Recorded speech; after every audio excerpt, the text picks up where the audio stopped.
Hi, I'm Lou Ann Hammond, drivingthenation.com. I am here with Brad Hamme. He is the Senior Manager for Acoustic Engineering for Automotive for JBL, but you get Toyota to put JBL in. The difference between musical instruments and making them sound like a symphony. And that's what you try and do inside of the Toyota brand. How do you do it? Great question. So we've been working with Toyota for over 20 years.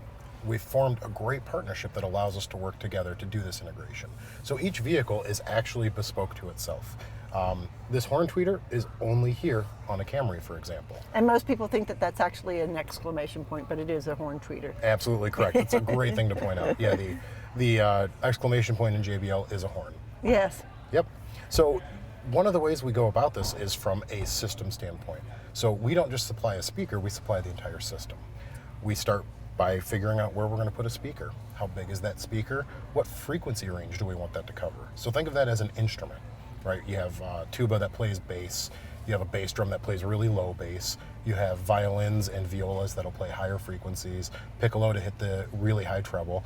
All these combine in a symphony, just like all of our speakers will combine. It's up to the acoustic engineer, the person tuning the system, who designs the system, to be the conductor of that system as a conductor would a symphony. And it really does make a difference where you place those speakers in a car. Absolutely. Packaging or placement of speakers is the #1 effect that's going to drive the car.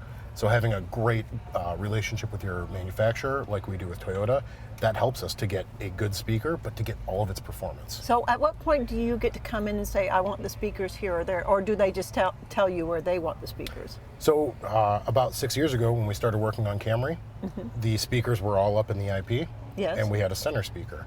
Well, we asked to eliminate the center and add our horn tweeters and the A-pillar. Now, think about this from our standpoint. Easy change, right? Let's think about this from the automotive standpoint. There's an airbag here. There's a defrost vent that has to function properly. There is crash safety standards. All these things play into how you have to get a system for cars. The car is actually the worst place to put a stereo system from an acoustic standpoint. It's one of the hardest places to get right because you have really reflective glass, you have a complex dash shape that's asymmetric. We like to think of a car as a mobile listening environment, but they do have to meet safety standards, they have to meet comfort.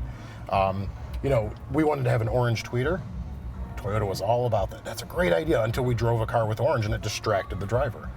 Ooh, yeah. Right. So there's this interplay that gets to that point. Right, interesting.